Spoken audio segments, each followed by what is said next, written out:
Hello everyone, I am Tessellating Hexagons, very rapidly running out of creative ways to pad time during this opening section to make sure that the lower third has disappeared before I introduce the next one.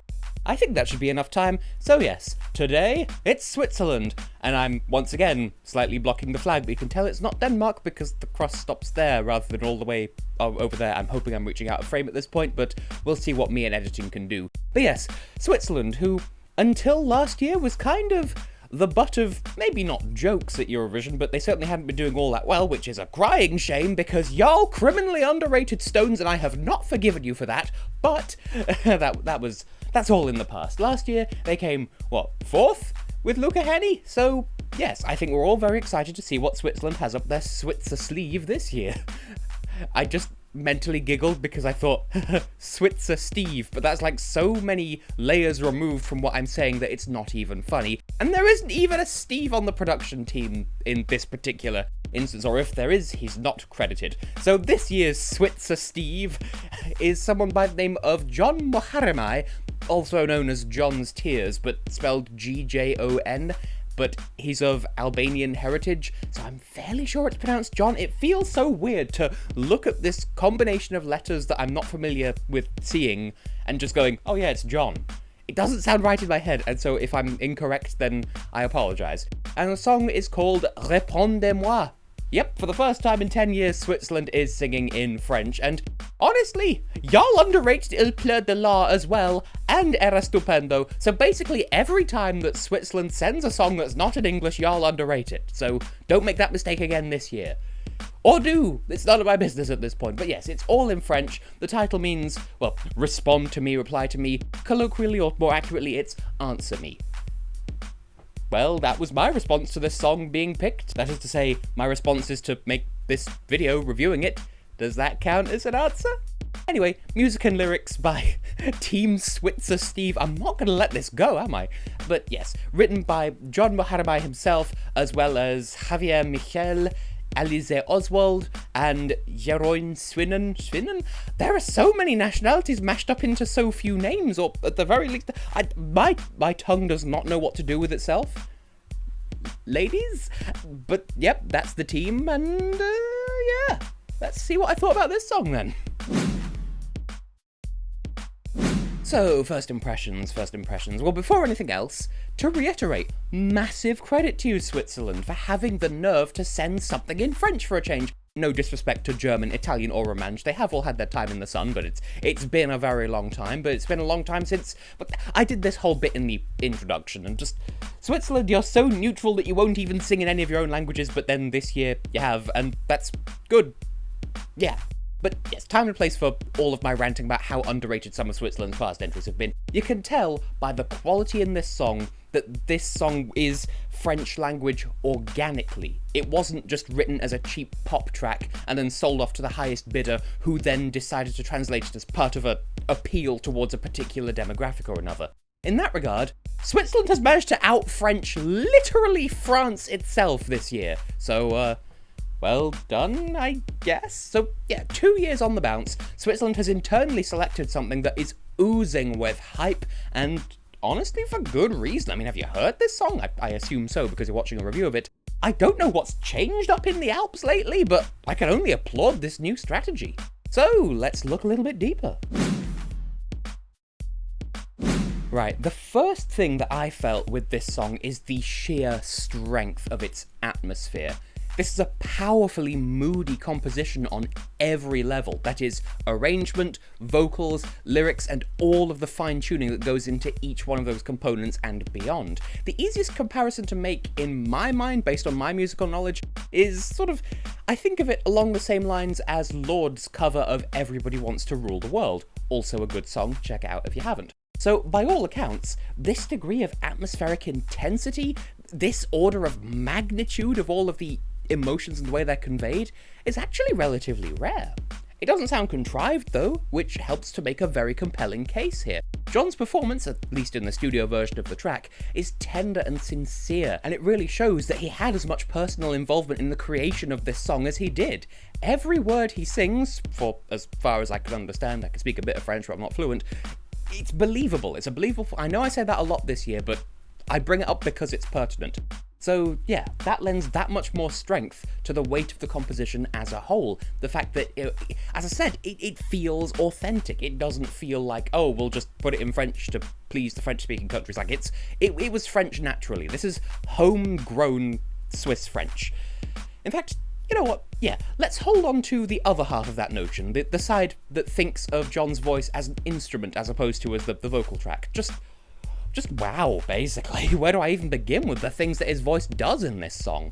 There are vocalizations sprinkled throughout the lyrics, but it's especially towards the end of the song that he really has the chance to shine, not as a singer, but as a vocalist, and I'm sort of trying to make a distinction here. And I'll say this now, because I know I mentioned it earlier in the season, though I don't remember which country off the top of my head, but I don't feel like there's a risk of Mariah Careying here. Sure, of course, the vocal line of this song does call for some gymnastics surrounding certain notes, but he's set to a specific melody. He's aiming for notes in particular to accompany and enhance the instrumental, as opposed to doing some sort of vocalization solo that isn't in the script, so to speak, as some artists do. He's an instrument, as I said, rather than the central diva. So when those wandering notes turn up, he has that fixed path to follow, rather than just having a dedicated section in the lyrics that just reads, "Forget the tune, just do whatever." And there is a difference. Now, moving away from the audio aspect almost entirely, the music video presents some very well thought through visuals, with a clear consideration for camera work as well, and on top of that, the whole thing of the recurring motifs of the weather and of extremes. So, there's the massive snowdrift, there's the rain that plows through the entire roof, there's the burning curtain. They got through like 6 or 7 curtains in the filming of that video, apparently. So yeah, there's the idea of weather, there's the idea of extremes, but this is all juxtaposed against the monochrome colour scheme, the mundanity of, a young couple having an argument, a woman sitting in a chair who turns the lights off, don't mind the fact that she's levitating. It's putting the extreme alongside the not extreme to create that contrast. Bearing in mind that Switzerland kind of went from 50 to 100 with the visuals last year between an already stylized music video and some really strong live staging on the night, and they came forth for their troubles, I dare say that if they take that approach again this year, Switzerland they've tasted success and they want more of it. They are no longer baby. They want power. This is definitely a song to keep an eye on. Still, no amount of hype, bullying, or foot gummy should force you to like a song if you don't naturally enjoy it. That's right, I'm hip with the kids and my outdated memes. For instance, on an extremely you might not like note, as opposed to this being like a proper constructive criticism, I can see how some people could listen to this song and be stuck in a constant limbo of waiting for it to get going, as it were. Make no mistake, this song has definite progression to it, but it does so with such restraint, because it's not that sort of song, that some people just might not end up engaged by it. And that's not the song's fault, it's just tastes vary, and that's just how it be sometimes. On a similar note, as far as stylistic choices that you might not vibe with are concerned, one thing that I'm not a super big fan of is, not at the end, but near the end, it all goes silent, and like the instrumentation even sounds like the song is ending. And then it launched into another grand finale. Don't get me wrong, the composition of that final reprise is impressive, and it really helps drive the song home, but the fact that it comes after what really sounds like a false ending will catch a lot of people off guard, and it might give the false psychological impression of the song dragging itself out. After feeling like it's already come to a natural conclusion, but then just sort of starting to keep going. Again, your mileage may vary, tastes will vary, people are different, some people are fine with it, that's fine, some people are not fine with it, that's also fine. Opinions, yum! Really though, I think the thing that stands out most to me is much more of a visual thing, so at a song contest, not that big of a deal in the grand scheme of things, but still, this might be a bit petty, but stick with me. While Gjon's performance on the whole is emotionally intense and highly convincing, it doesn't look convincing, in the video at least. That is to say, I really struggle to suspend my disbelief when I'm watching him sing in the music video. It really, really just looks like he's miming and lip-syncing the words, and then they play the studio recording over the top of that in post, just because of not how lacking in effort he looks, but just how relaxed his facial muscles are. You know what, we'll go with that take because it seems fitting for what I'm criticising here. My main reason for bringing this up is, if that is how he naturally looks when he's legitimately singing like that, like if he can have his face completely neutral, but still hit those crazy high notes without having to at least look like he's putting some force into it. If that's naturally his face, first of all, that's really impressive because, you know, it takes effort. It takes, what, like 14 muscles to smile? So, you know, hitting high notes like that, it's gonna take some effort. So if it doesn't look like he's putting any effort in at all, then that will be to the detriment of the live performance, paradoxically, because it undermines the plausibility of what is otherwise a very compelling performance. As I said though, that's forgivable, because that's the music video, not the live performance. It might not even be an issue at all live, it could just be a production thing. And besides all that, it is a song contest after all. But just remember, that doesn't mean that the visuals are of no importance, it just means they are important, but they take a backseat to the song, and the song is solid. So, make of that what you will. So, all things considered then, it's rather difficult to land on a concrete rating for this song. I think I'll call it a personal 9 out of 10 for now, but know that that comes after some very heavy deliberation on my part.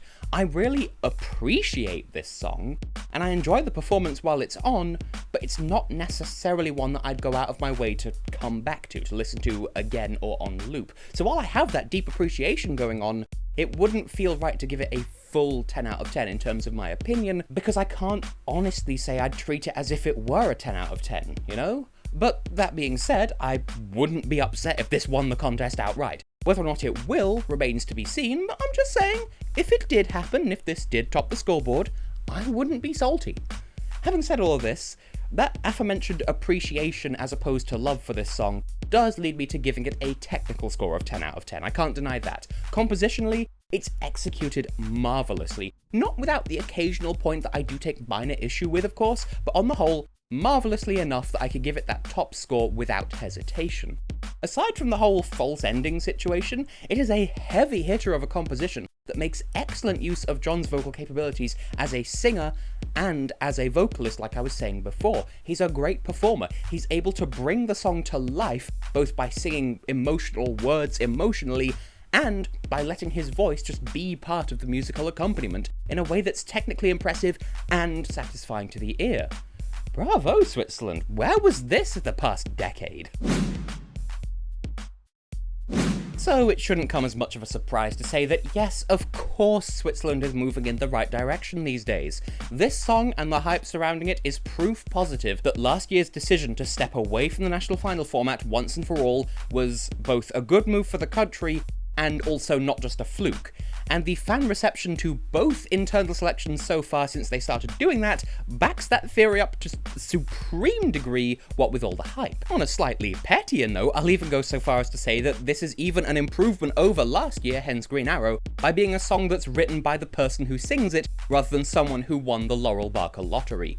But in all seriousness though, one way or another, something changed in Switzerland last year and they are on top form like never before. And honestly, I'm here for it. It's just a shame that this hype didn't start with Stones, because why did that not qualify? On that note though, needless to say, I think this is going to be a fairly safe finalist. Unless something catastrophic happens in the live performance, the juries are going to fall in love with Gjon's voice and how he uses it, as well as the careful consideration and professionalism that underscores every facet of the musical composition. I mean, Gjon's actually pretty young, so like, I think he's younger than me. If so, like, he's good. That stuttering was purely intentional, I promise. The public, meanwhile, might be a bit harder to please in theory, what with the fandom at large having something of a knee-jerk reaction to anything below a certain tempo, but the hype I've seen for this song, even without factoring the betting odds into it, suggests to me that this one has fallen into favour with the general voting public. So with both sides firing on all cylinders, this is going to get more than a safe number of points from both sides to see it sail into the final without any difficulty once again. How far up the scoreboard it lands at the end of things remains to be seen, but let it be known, Switzerland is still very much out for blood. Turns out vampires were alive after all. But that's just me and my brainial antic shenaniganry. What do you lovely people think? As always, corner of the video, under the video, you know how to get in touch. I want to hear what you think. Am I completely missing the mark with my hype about Switzerland? Or do you agree and do you think this will do well in Rotterdam? Honestly, let me know. I am always curious to see how people feel. In the meantime though, to Team Switzerland, I wish you the very best of luck, and here's hoping you get another enviable result at the end of the voting. See you in Rotterdam.